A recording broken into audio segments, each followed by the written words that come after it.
નમસ્કાર વિદ્યાર્થી મિત્રો, હવે આપણે જોઈશું ઇલિસ્ટ્રેશન નંબર 4. જો આ સમ થોડો તમારે ડિફરન્ટ રીતે આપેલો છે, જે આપણે સોલ્વ કરીશું એટલે તમને ખ્યાલ આવી જશે. તો જુઓ, પહેલાં આપણે જોઈએ એની રકમ તમારી સ્ક્રીન પર આપેલી છે. જુઓ, Ricky Ponting is an Australian citizen. He has regular visit India during last 11 years, inclusive of 2018-19 in the month of October, November and December. શું કહે છે? રિકી પેન્ટિંગ ઇન ઓસ્ટ્રેલિયન, કે એમનું નાગરિકત્વ ઓસ્ટ્રેલિયાનું છે. હી ઇઝ, કે એ રેગ્યુલર ભારતમાં આવે છે 11 વર્ષથી છેલ્લા, કે આ વર્ષ અંદર એડ છે 2018-19, અને કયા મંથની અંદર આવે છે? ઓક્ટોબર, નવેમ્બર અને ડિસેમ્બરની અંદર. તો determine his residential status for the assessment year 2019-20, કે આપેલી માહિતી ઉપરથી એમનું રહેઠાણનો દરજ્જો નક્કી કરો આકારણી વર્ષ 2019-20 માટે. હવે કયું છે નીચે જુઓ. Would it make any different if he had visited India in the month of September, October and November, કે જો આમાં થોડો ફેર કરવામાં આવે અને એ ભારતની અંદર છેલ્લા 11 વર્ષથી સપ્ટેમ્બર, ઓક્ટોબર અને નવેમ્બરમાં જો ભારતમાં આવતા હોય તો તમારા જવાબમાં શું ફેર પડે? એટલે કે તમારે આ સમ બે રીતે કાઉન્ટ કરવાનો છે. પહેલો તો ઓક્ટોબર, નવેમ્બર અને ડિસેમ્બર લઈને ગણવાનો છે. સેકન્ડ વાર સપ્ટેમ્બર, ઓક્ટોબર અને નવેમ્બર મંથ લઈ અને કાઉન્ટ કરવાનો છે. તો પહેલાં તો આપણે લઈએ અસેસમેન્ટ યર.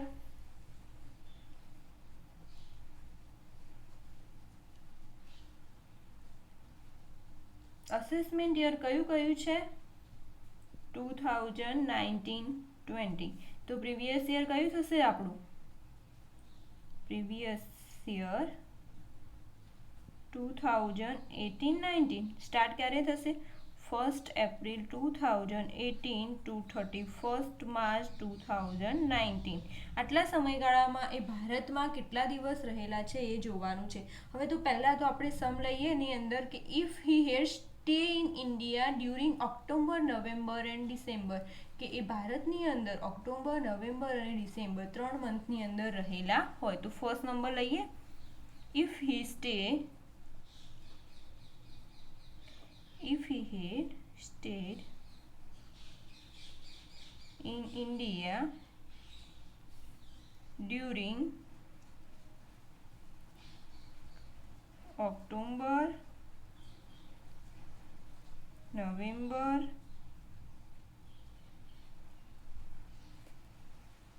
and December. આ 3 મંથ માટે ભારતમાં રહેતા હોય. If he stay in India during October, November અને ડિસેમ્બર, કે આ 3 મહિનાની અંદર એ ભારતની અંદર રહેલા હોય. તો પહેલાં હવે આ દિવસની અંદર ઇન્ડિયામાં રહેલા હશે તો પહેલું કન્ડિશન લેશું રેસિડન્ટ થવાની. Condition for resident.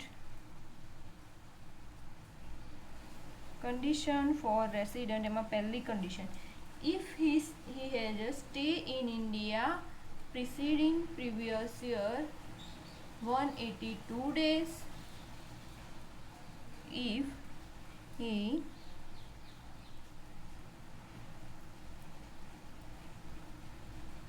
stayed in India preceding previous year 2018-19 in 182 days. So કે છે if he stay in India preceding previous year to 18-19 in 182 days. Okay, તો 182 ડેઝ કે ભારતની અંદર પાછળના વર્ષ 2018-19ની અંદર 182 દિવસ રહેલા છે.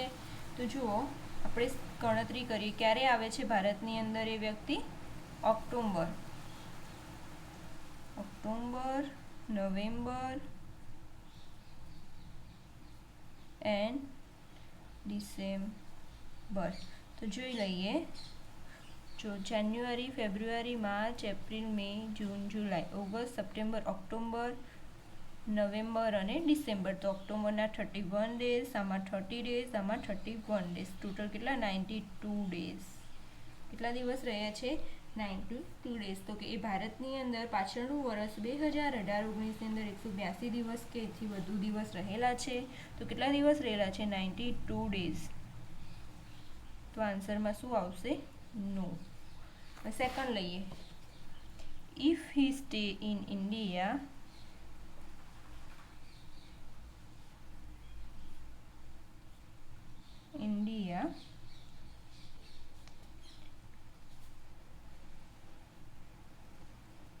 previous year in 16 days and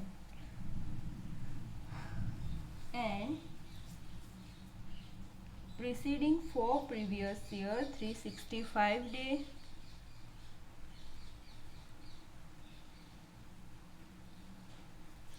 for preceding 4 previous year in 365 days. શું કહે છે? If he stay in India previous year in 16 day and preceding 4 previous year in 365 day કે એ ભારતની અંદર પાછળના વર્ષમાં 60 દિવસ ભારતમાં રહેલા છે અને એના પાછળના 4 વર્ષની અંદર 365 દિવસ રહેલા છે. તો 60 દિવસની જગ્યાએ કેટલા દિવસ રહેલા છે? 92 દિવસ. તો અહીંયા શું આવશે? 92 days. એન્ડ અહીંયા યસ. સેકન્ડ, છેલ્લા લાસ્ટ 11 યરથી એ ઇન્ડિયાની અંદર આવે છે, વિઝિટેડ ઇન્ડિયા. તો 11 એટલે કે આપણે પાછળના કેટલા વર્ષ લેવાના છે? 4 યર. તો 92 × 4 એટલે કેટલા આવે છે? 92 368 ડેઝ. 368 ડેઝ કે આન્સર આવશે આપણો કે યસ, કે 92 દિવસ ફર્સ્ટ કે 60 દિવસથી વધુ દિવસ પણ ભારતમાં રહે છે અને 365 કરતાં વધુ દિવસ એટલે કે 368 દિવસ ભારતની અંદર રહે છે. શું નામ છે? Ricky painting. તો હવે આપણે ફાઇનલ આન્સર લખીશું.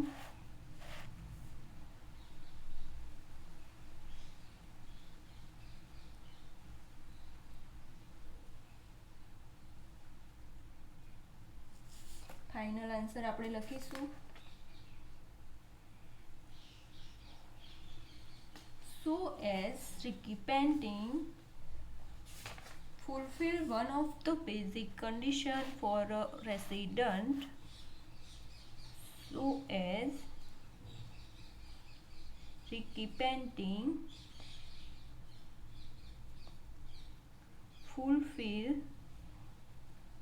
one of the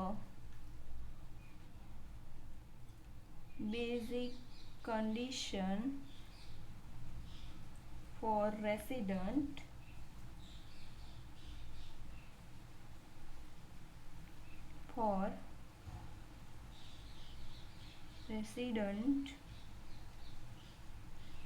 so his residential status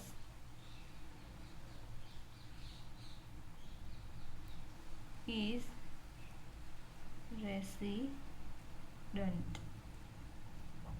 શું કહે છે? સો his Ricky Panting fulfill one of the basic condition for a resident. So his residential status is resident. શું કહે છે? Ricky Panting રેસિડન્ટ થવા માટેની એક શરતનું પાલન કરતા હોવાથી તેમનો રહેઠાણનો દરજ્જો રહીશનો છે. આ કયા મંથ માટે હતું? October, November and December. હવે તમારો આ સમ અહીંયા અડધો જ પત્યો છે. હવે આના પછી આપણે લઈએ સેકન્ડ કે એ if he stay in India during September, October and November. ચલો લઈએ આપણે second.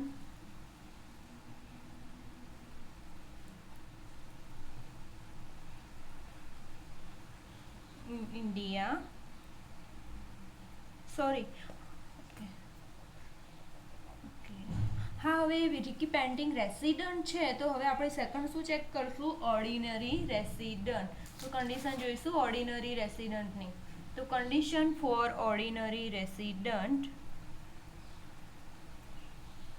Condition for ordinary resident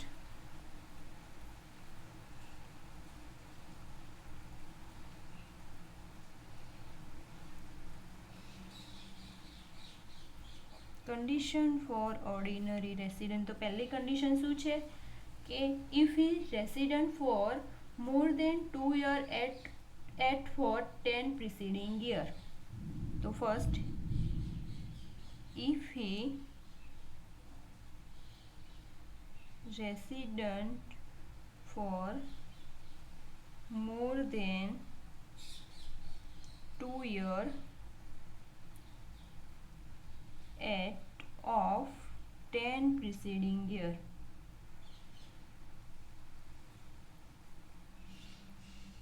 શું કહે છે? If he resident for more than 2 year at of 10 preceding year, કે પાછળના 10 વર્ષની અંદર એ 2 વખત રેસિડન્ટ છે.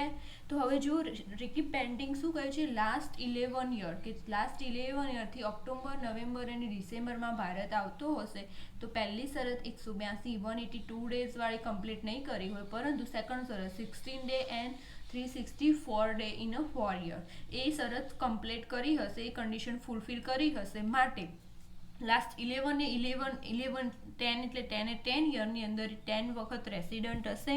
તો આન્સરની અંદર શું આવશે? યસ. કેટલી વખત રેસિડન્ટ હશે?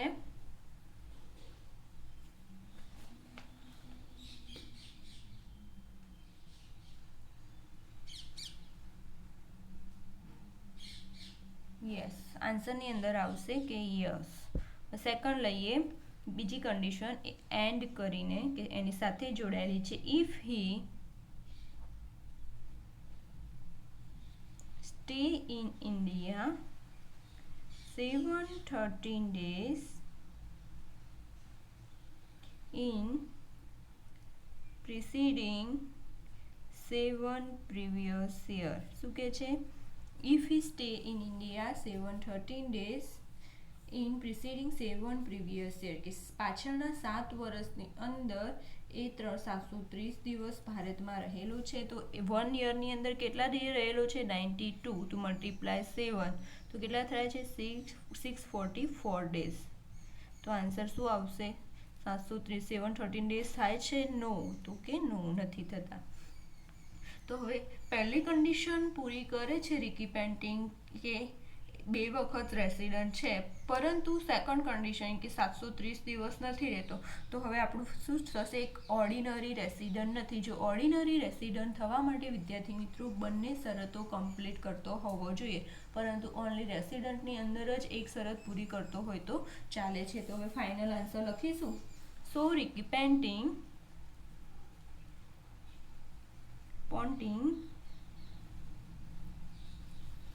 not fulfill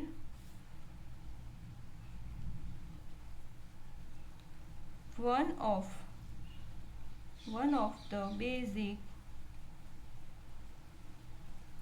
condition for ordinary resident.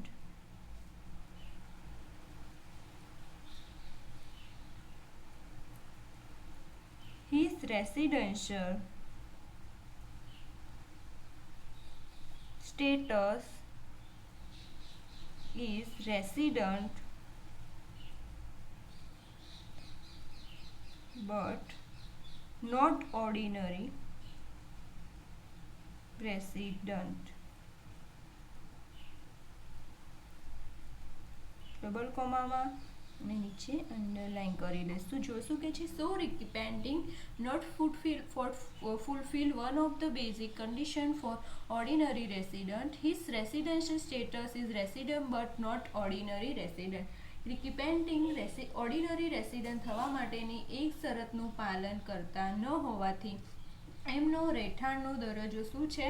Resident છે, પણ ઓર્ડિનરી રેસિડન્ટ નથી. હવે સેકન્ડ લઈએ કે ઇફ આપણે કહી લીધું ઓક્ટોબર, નવેમ્બર અને ડિસેમ્બરમાં ભારત આવતો હોય વ્યક્તિ. હવે આપણે લઈશું કે if he stay in India during September, October and November.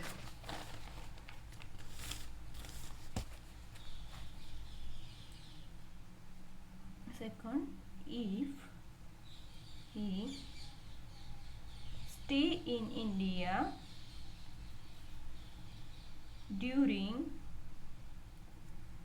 September, October and November, કે એ ભારતની અંદર સપ્ટેમ્બર, ઓક્ટોબર અને નવેમ્બરમાં ભારત આવતો હોય તો સપ્ટેમ્બર, ઓક્ટોબર એન્ડ નવેમ્બર. સપ્ટેમ્બરમાં કેટલા દિવસ હોય જોઈ લઈએ. જાન્યુઆરી, ફેબ્રુઆરી, માર્ચ, એપ્રિલ, મે, જૂન, જુલાઈ, ઓગસ્ટ, સપ્ટેમ્બર, ઓક્ટોબર અને નવેમ્બર. તો 13 ડેઝ, ઓક્ટોબરના 31 ડેઝ અને નવેમ્બરના 13 ડેઝ. ટોટલ કેટલા થાય છે 91 ડેઝ. 91 ડેઝ ભારતમાં રહે છે આ વર્ષની અંદર. તો હવે આપણે પહેલું જોઈએ condition for resident.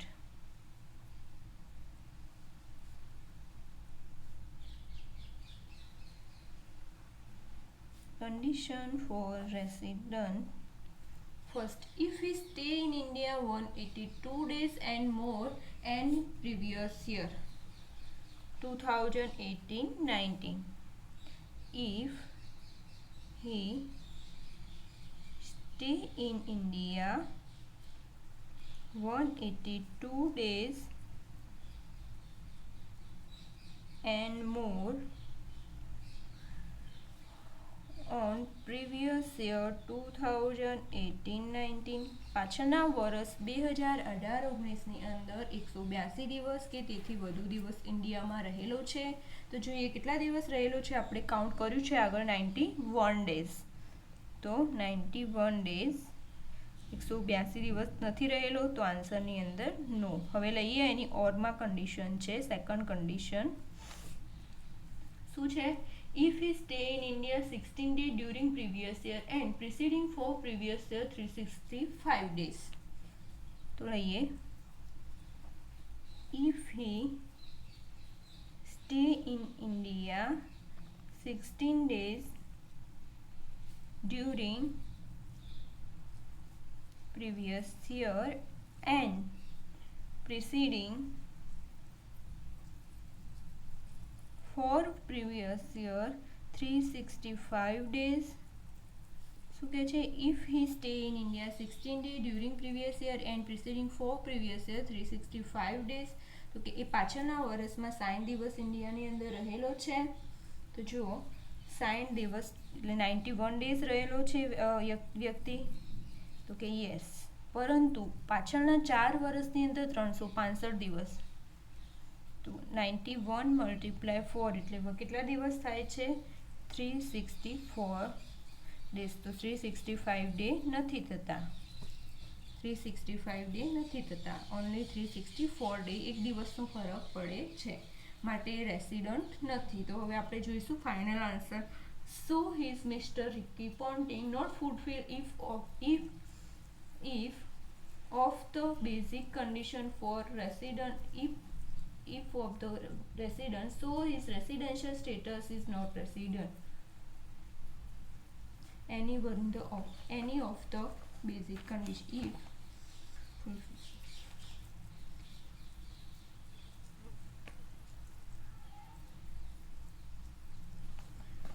so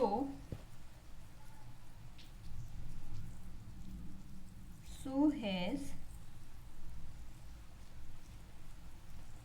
Ricky Ponting not full any of basic condition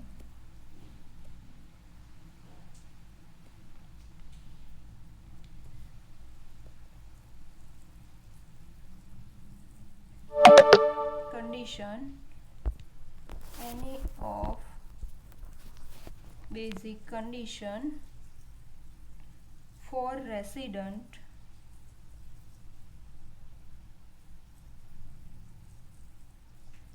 so his residential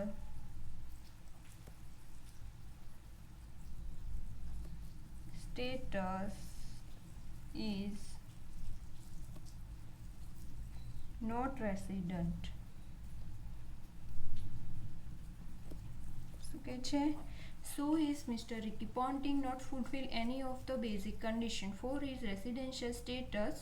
So his residential status is not resident. કે રિકી પેન્ટિંગ રેસિડન્ટ થવા માટેની કોઈ પણ શરતનું પાલન કરતા ન હોવાથી તેમનો રહેઠાણનો દરજ્જો નોટ રેસિડન્ટ કે બિનરહીશનો છે. હવે વિદ્યાર્થી મિત્રો તમને ખ્યાલ આવી ગયો હશે કે આ સમ કેવી રીતે અલગ અલગ રીતે પહેલાં આપણે કયો મંથ લીધો, ઓક્ટોબર, નવેમ્બર અને ડિસેમ્બર લીધો, પછી એને સેકન્ડ ટાઈમ અલગ રીતે ગણ્યો છે સપ્ટેમ્બર, ઓક્ટોબર અને નવેમ્બર મંથ લઈને.